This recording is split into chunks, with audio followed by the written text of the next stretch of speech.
నమస్కారం. యమన్లో మన కేరళకు చెందిన నర్సు నిమిషప్రియ. ఆమెకు మరణశిక్ష ఖరారైంది. జూలై 16న ఉరి అంటున్నారు. చాలా కలవరపెట్టే వార్త ఇది.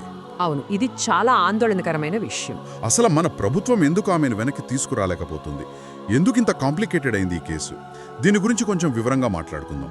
ముందుగా నిమిషప్రియ ఎవరు? ఆమె యమన్కు ఎందుకు వెళ్లారు? నిమిషప్రియ కేరళ పాలకాడ్ జిల్లాకు చెందినవారు. 37 ఏళ్లుంటాయి. నర్సుగా పనిచేసేవారు. 2011లో అనుకుంటా మంచి ఉద్యోగం కోసం భర్త పాపాతో కలిసి యమన్ వెళ్లారు, రాజధాని సనాకి. సరే, కానీ అక్కడ పరిస్థితులు అనుకున్నట్టు లేవు. ఆర్థికంగా కొన్ని ఇబ్బందులొచ్చాయి. యమన్లో కూడా అప్పుడే కొంచెం ఉద్రిక్తతలు మొదలయ్యాయి. దాంతో 2014లో భర్త పాప ఇండియాకి తిరిగొచ్చేశారు. కానీ నిమిష మాత్రం అక్కడే ఉండిపోయారు. నిమిష అక్కడే ఉండిపోయారు. అక్కడే ఆమె జీవితంలో ఈ సమస్య మొదలైంది. తలాల్ అబ్దో మహాది అనే యెమెన్ తోరుడితో కలిసి ఏదో క్లినిక్ మొదలుపెట్టారని విన్నాను. యెమెన్ చట్టాల ప్రకారం అక్కడ లోకల్ పార్ట్నర్ ఉండాలి కదా? అవును, అది నిజమే. చట్ట ప్రకారం స్థానిక భాగస్వామ్యం తప్పనిసరి. అలా తలాల్తో కలిసి క్లినిక్ పెట్టారు. కానీ అక్కడే అసలు వివాదం మొదలైంది. కొన్ని రిపోర్ట్స్ ప్రకారం తలాల్ను నిమిష పెళ్లి కూడా చేసుకున్నారని ఉంది యెమెన్ చట్టాల ప్రకారం. దానిమీద పూర్తి స్పష్టత లేదు. కానీ మరి నిమిష ఏమంటున్నారు? ఆ ఆరోపణలేంటి? నిమిష చెప్పడం ప్రకారం తలాల్ ఆమెను చాలా రకాలుగా హింసించాడట. అంటే ఫేక్ డాక్యుమెంట్స్తో పెళ్లి నాటకం ఆడాడని, కొట్టేవాడని, డబ్బులు కూడా లాక్కున్నాడని ఆరోపణలు చేసింది. అయ్యో!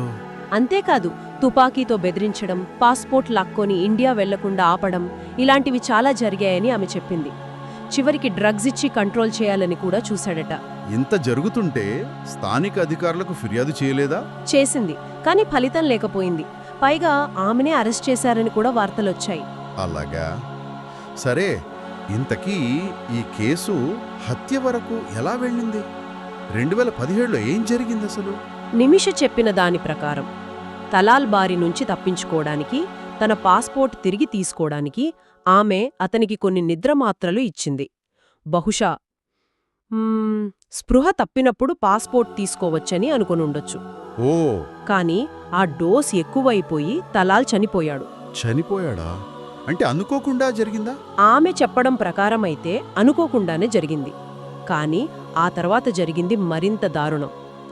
తలాల్ చనిపోయాక భయంతో హనాన్ అనే మరో స్థానిక మహిళ సహాయం తీసుకుందట. ఆ సహాయమేంటి? మృతదేహాన్ని ముక్కలుగా చేసి అక్కడ దగ్గర్లోని వాటర్ ట్యాంక్లో పడేశారని ఆరోపణలున్నాయి. అమ్మో, చాలా ఘోరం. అందుకే మరణశిక్ష పడిందా? అవును, యెమెన్ కోర్టులో ఈ నేరం రుజువైంది. 2020లోనే మరణశిక్ష విధించారు. తర్వాత సుప్రీంకోర్టుకి అప్పీల్ చేసినా లాభం లేకపోయింది. గత ఏడాది నవంబర్ 2023లో శిక్షను ఖరారు చేశారు. ఇప్పుడు జూలై 16న ఉరి అంటున్నారు. మరి మన ప్రభుత్వం ప్రయత్నాలు ఏం చేస్తోంది? మనం ఖతార్లో 8 మంది నేవీ అధికారుల విషయంలో చూశాం కదా. చాలా వేగంగా స్పందించి వాళ్ళని వెనక్కి తీసుకురాగలిగారు. ఇక్కడ ఎందుకు ఈ ఆలస్యం? మంచి పాయింట్ అడిగారు. భారత ప్రభుత్వం 2020 నుంచి ప్రయత్నిస్తూనే ఉంది.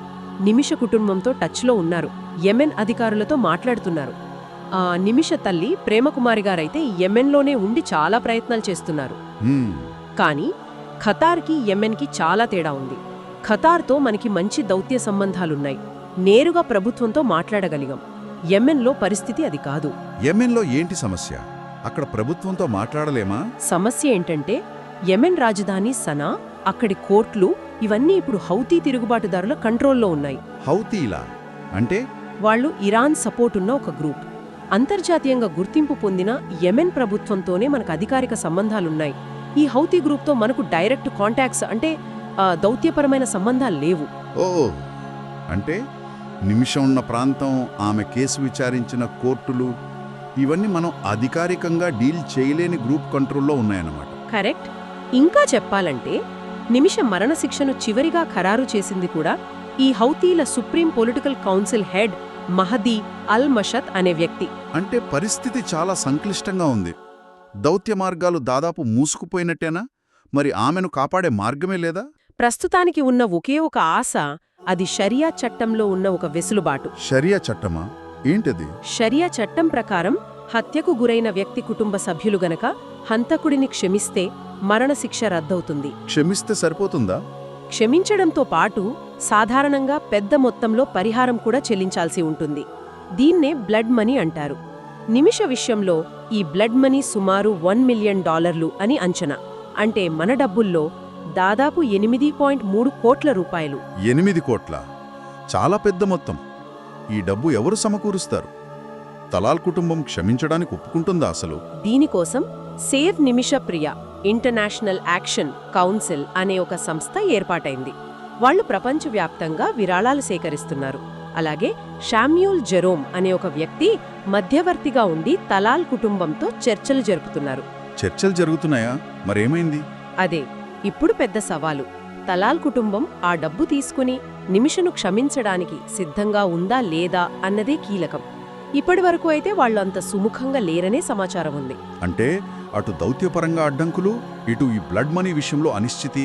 నిమిష భవిష్యత్తు చాలా ప్రశ్నార్థకంగా ఉంది. నిజమే. హౌతీల నియంత్రణ వల్ల అధికారిక మార్గాలు పనిచేయకపోవడం, షరియా చట్టంలోని ఈ బ్లడ్ మనీ ఒక్కటే మార్గంగా కనిపించడం, ఇదంతా కలిసి కేసును చాలా జటిలం చేసింది. ఇక్కడ మనం ఆలోచించాల్సిన విషయం ఒకటుంది. ఇలాంటి క్లిష్టమైన భౌగోళిక రాజకీయ పరిస్థితుల్లో అధికారిక దౌత్య మార్గాలు పూర్తిగా మూసుకుపోయినప్పుడు ఆ దేశాల్లో ప్రభావం చూపగల ఇతర మార్గాలు ఏమైనా ఉంటాయా? అంటే అనధికారికంగా తెరవెనుక జరిగే మధ్యవర్తిత్వాలు గాని, ప్రత్యామ్నాయ దౌత్య పద్ధతులు గాని, వీటి గురించి ఆలోచించాల్సిన అవసరం ఉందేమో. అవును, ఇది చాలా కీలకమైన ప్రశ్న. అధికారికంగా కాకపోయినా ఇలాంటి పరిస్థితుల్లో ప్రభావం చూపే ప్రత్యామ్నాయ మార్గాలపై దృష్టి పెట్టాలేమో. చూద్దామేం జరుగుతుందో.